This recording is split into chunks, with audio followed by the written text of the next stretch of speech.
네, 오늘 이곳에 오신 여러분들을 환영하고 축복합니다. 오늘은 로마서 15장의 말씀을 통해서 여러분들과 함께 나눌 터인데, 로마서의 말씀은 기본적으로 그렇습니다. 1장서부터 중간에 있는 십몇 장까지는 원론적인 이야기들을 쭉 이야기합니다. 그리스도의 복음과 그 복음에 대한 어떤 일들이 일어나야 되며 우리가 죽음의 법과 생명의 법이 어떻게 일어나는지에 대해서 이야기를 합니다. 그리고 그 이후에서는 우리가 어떻게 하면 실천적으로 우리가 사랑할 수 있느냐, 그리고 그것에 대해서 우리는 어떻게 행할 수 있느냐, 그리고 마지막 장은 이제 그 교회를 담당하고 있는 성도들의 이야기들을 이야기하며 마치게 됩니다. 참 놀라운 것은 무엇이냐면은 16장에 있는 말씀을 보게 되면 거기에 있는 27명의 사람들이 나오게 됩니다. 그 27명의 사람들이 나오는데 그 27명들이 대부분의 교회의 지도자들이었습니다. 그 지도자들 중에 1그룹이 있고 2그룹이 있고 3그룹이 있고 7그룹까지 있지만은 유독 특별한 그룹이 있었는데 바로 두 번째 그룹이었습니다. 이 그 두 번째 그룹은 사람들은 다들 뭐였냐? 노예 출신의 교회였다라는 것이요. 그 노예 출신으로 교회를 이룬다는 것이 참으로 쉽지는 않겠죠. 그럼에도 불구하고 바울이 그들을 권면하며 사랑하며 그들에게 연합된 모습으로서 되기를 원했던 이유 중에 하나가 바로 이런 그룹들, 다양한 그룹들, 이제 남녀의 모임들, 여러 가지의 교회 모습 속에서 진정으로 너희들이 하나의 복음을 가지고 사는 것이 무엇인지, 어떻게 하면 교회의 모습이 이런 것인지에 대해서 이제 계속적으로 이야기를 하고 있는 것입니다. 특별히 그래서 그 전장인 15장은 바로 사랑의 우월성에 대해서 이야기를 하고 있습니다. 그래서 14장 15절에 보면은 이렇게 나오는데 사랑에 따라 행하라 라고 이야기를 하고 있습니다. 로마 교회 안에는 믿음이 강한 사람도 있고 약한 사람들이 있습니다. 그런데 이 둘의 서로 용납할 것을 계속적으로 권면하고 있습니다. 바울은 서로 판단하는 태도에 대해서 로마 교인들에게 권면한 바가 있죠. 그런데 오늘 본문에서 강한 자, 약한 자라는 바울의 언급과 그들에 대한 권면을 보면서 로마 교회에서는 서로 충돌하고 있는 모습이 있다라는 것을 이야기하고 있습니다. 그래서 이러한 본열의 중심을 향해 바울은 믿음이 강한 자에게 권면의 메시지를 전하고 있습니다. 주님의 모범을 따르는 권면을 전하고 있다는 것이에요. 우리 1절에서 3절까지 우리 다시 한 번 더 같이 읽어볼까요? 시작. 믿음이 강한 우리는 마땅히 믿음이 약한 자의 약점을 담당하고 자기를 기쁘게 하지 아니할 것이라. 우리 각 사람이 이웃을 기쁘게 하되 선을 이루고 덕을 세우도록 할지니라. 그리스도께서도 자기를 기쁘시게 하지 아니하셨나니 기록된 바 주를 비방하는 자들이 비방이 내게 미쳤나이다 함과 같다라고 이야기를 하고 있습니다. 본문에서 강한 자는 고기를 먹고 포도주를 마시는 등 행동할 수 있는 것이 여러 가지가 있습니다. 옛 신앙에서 그러니까 옛 신앙에 얽매이지 않고 믿음 생활을 할 수 있는 사람들이었어요. 다시 얘기하면 이제 로마 시민권을 가지고 있는 이방인 유대인들을 이야기를 하고 있는 것입니다. 그래서 믿음이 강한 사람들을 향해 바울은 믿음이 약한 사람들을 담당하라라고 이야기를 하고 있습니다. 단순히 참으라, 야, 그들을 향해서 참아야 된다라고 이야기를 하는 것이 아니라 너희는 그들을 향해서 뭐라고요? 담당할 줄 알아야 된다라는 것입니다. 여기서 담당하라는 단어는 바스티조라는 단어인데 갈라디아서 6장 2절에 이 단어를 사용하십니다. 어떻게 사용하고 있냐? 너희가 짐을 서로 지라 그리하여 그리스도의 법을 성취하라라고 이야기를 했어요. 갈라디아서 6장 2절에 나온 말씀입니다. 여기서 바스티조는 짐을 서로 지라라는 단어입니다. 그러니까 담당하라는 것은 내가 가지고 있는 것과 저 사람이 가지고 있는 것을 서로 지고 함께 가라라고 이야기를 하고 있는 것입니다. 결국 강한 자, 자기 스스로에게 내키는 일은 아니지만 약한 자들과 함께 서로가 그리스도인으로 동질감을 가지면서 사랑으로 약한 자의 짐을 함께 지고 가라라고 바울은 이야기를 하고 있는 것입니다. 마치 예수님께서, 강하고 강하신 예수님께서 자기의 권리를 모든 것을 포기하고 이 땅에 내려오신 것과 같이 믿음이 강한 그리스도인들이 때로는 자신의 권리 같은 고기를 먹거나 포도주를 마시거나 유대인들의 성의를 무시할 권리를 오히려 포기하고 그것을 받아들이는 것, 그것이 그들에게 이것이 사랑으로 바스티즈하는 것, 섬기는 것이다 라는 것입니다. 자신을 기쁘게 하기 위해서 추구하는 신앙의 태도가 아니라 다른 그리스도인들을 세우기 위한 신앙의 태도로 살아가기를 권면합니다. 이것이 바로 바울이 말하는 사랑이라는 단어입니다. 그런데 본문은 강한 자들이 담당해야 될 믿음이 약한 자들을 그냥 약하고 어리석고 그냥 모자른 사람으로 대하는 것이 아니라 그들을 무엇이라 칭하느냐? 바로 이웃이라고 표현하고 있습니다.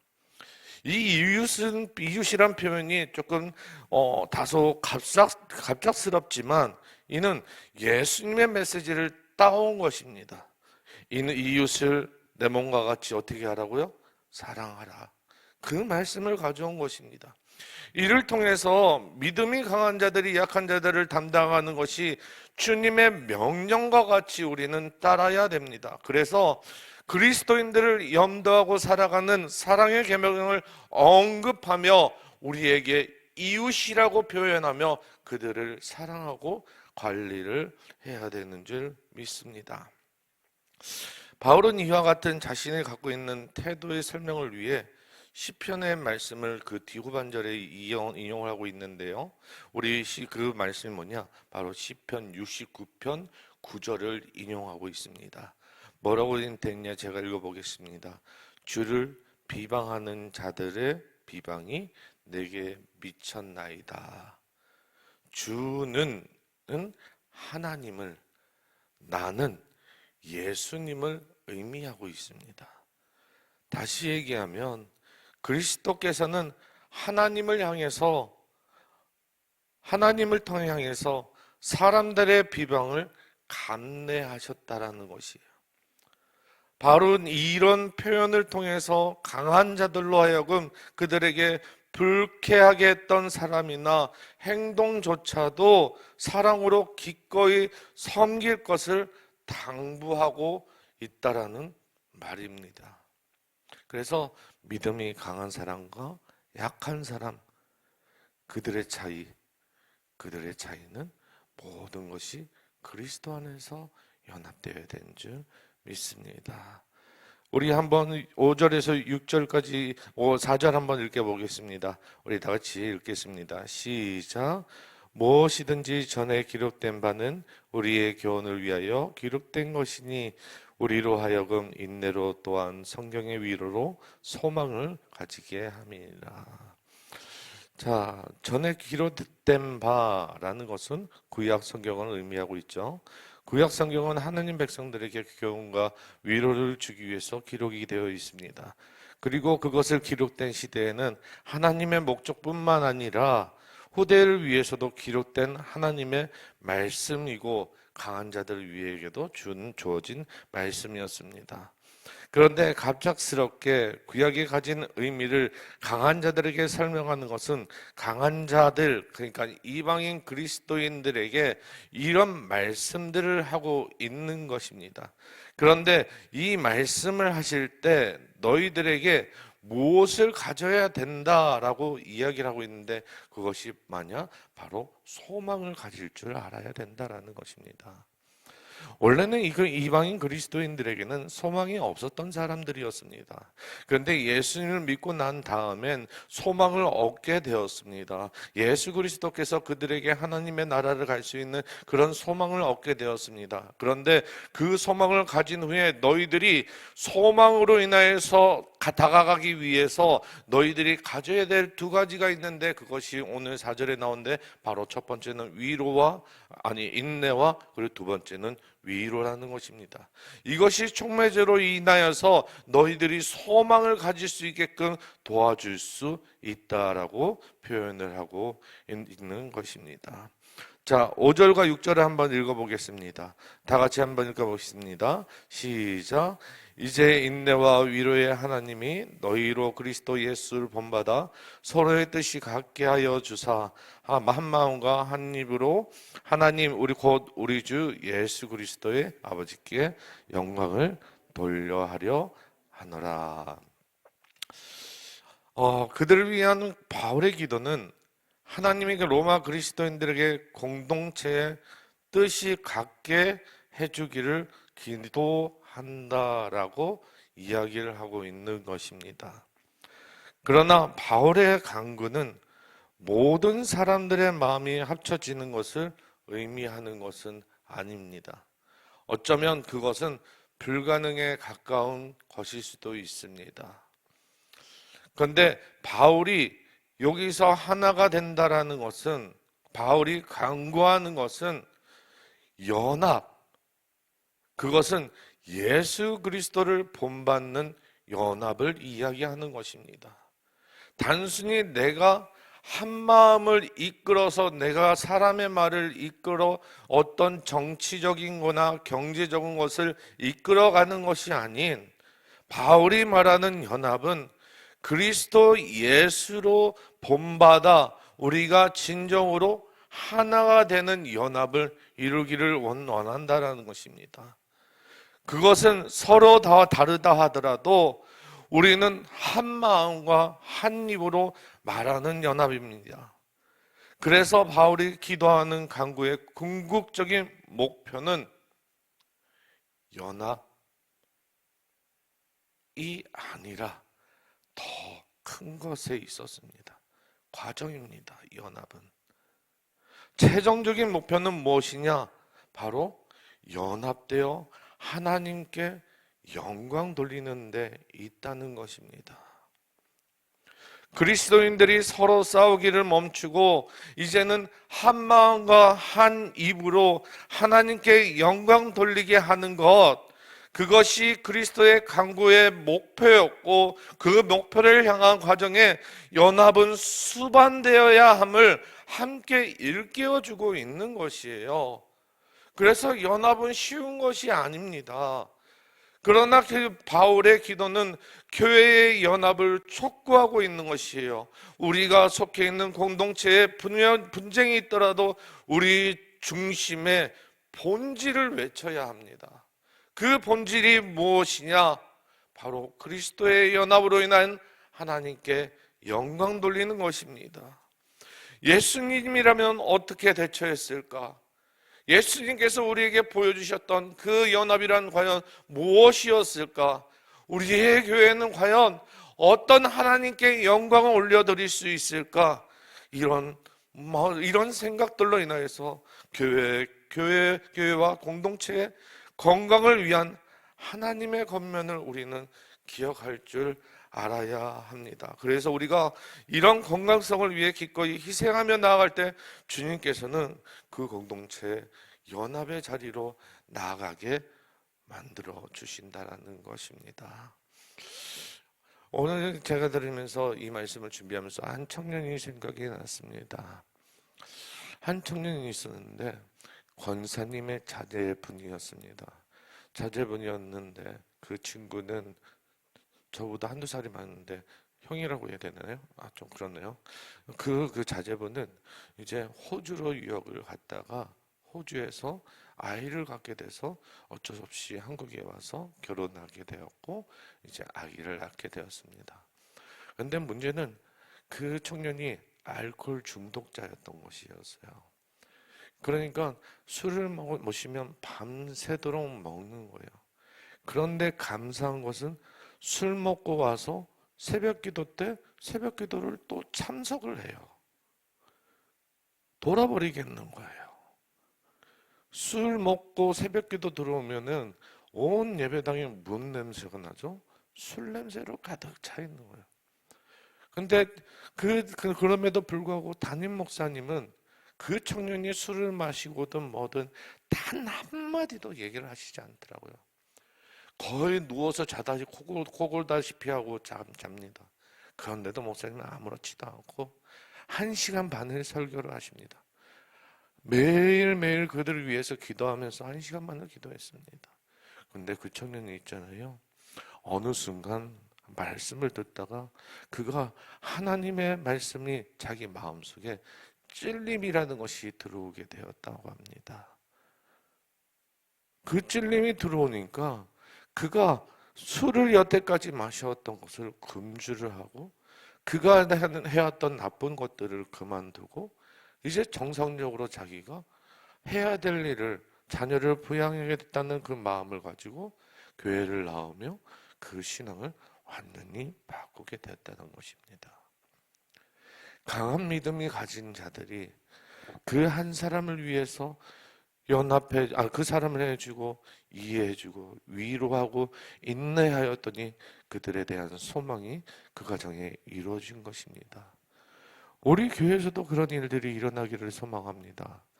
단순하게 우리가 강한 자들, 약한 자들 나누는 그 이분법적이 아니라 진정으로 하나님께서 원하시는 그 사역의 역사의 현장들이 오늘 이곳에 일어나길 소망합니다. 자, 그래서 오늘 말씀을 보면은 이렇게 또 재촉하십니다. 뭐라고 재촉하냐? 서로 받으라라고 이야기를 하고 계십니다. 자, 우리 7절을 읽어보겠습니다. 시작. 그러므로 그리스도께서 우리를 받아 하나님께 영광을 돌리고 같이 서로 뭐라고요? 받으라는 것입니다. 다른 사람을 관용하는 것이 아니라 그냥 다른 사람을 너 있는 그대로 받아들이는 것이 아니라 그리스도의 몸으로서 같은 형제로서 자매로 그들을 환영하고 환대하는 마음으로 그들을 품을 줄 알아야 된다는 것입니다. 그들이 가진 것이 무엇이건데 그들이 가진 것이 부족하더라도 그들이 가진 것이 악할지라도 그들을 환대하며 안을 줄 알아야 된다는 것입니다. 우리의 생각이 다르고 우리의 몸이 뭔가가 다를지라도 그들을 서로를 환대하며 받아들이는 것, 그것이 바울이 원하는 연합이라는 것입니다. 자, 오늘 말씀 중에 쭉 넘어가서 13절을 함께 보겠습니다. 13절 우리 함께 읽겠습니다. 자, 다 같이 읽겠습니다. 시작. 소망의 하나님이 모든 기쁨과 평강을 믿음 안에서 너에게 충만케 하사 성령의 능력으로 소망이 넘치게 하시기를 원하노라. 자, 그 전에 있는 내용들이 좀 힘들기 때문에 제가 넘어왔습니다. 왜냐하면 그 안에 구약 성경의 인용도 많고 토라와 느비딤과 뭐 어떤 인용들에 해서 하나님께서 원하시는 일들이 쭉 오늘 새벽에 설명하면은 다 주무실 것 같아서 조금 넘어갔습니다. 그렇죠? 어려운 거 얘기하면은 힘듭니다. 그래서 13절로 넘어왔습니다. 소망해 주시는 하나님의 소망이 넘치기에 원하는 기도를 하십니다. 소망이 넘치는 소망을 경험하시는 바라는 그들 가운데 뭐가 있기를 원한다고요? 기쁨과 평강이 있기를 원한다는 것입니다. 오늘 14장 17절에 따르면은 강한 자들이 생각했던 하나님의 나라 본질적인 가치들에 해당되는 것들입니다. 약한 자들에게 권면하며 강한 자들의 본질적인 가치와 가져와 설명하는 바울의 의도는 로마의 강한 자와 약한 자, 곧 이방인과 유대인들이 서로 공통된 소망으로 함께 하나님을 찬양하고 하나님께서 찬양을 받기를 원하시는 대로 하나님을 찬양할 수 있는 것임을 언급하고 있는 것이 바로 13절의 내용입니다.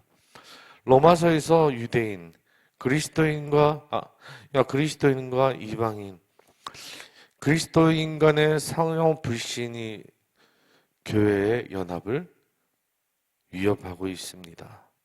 그러므로 자연스럽게 바울은 각각 그룹들에 맞는 메시지를 통해 호소하고 있는 것입니다. 각자 방법은 다르지만 결국 그 메시지는 일치합니다. 우리 시대에도 그렇죠. 계층 간의 갈등, 세대 간의 갈등, 여러 가지 모습이 있지만은 교회 안에서 수많은 갈등으로 인해 교회가 일치하지 못하고 나가지 못한 것들이 여러 가지가 있을 줄 믿습니다.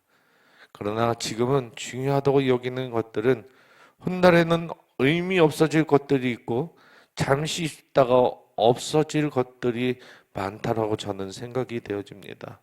그리고 그것이 공동체 분열의 중심에 있을 수 있다라고 생각이 되어집니다.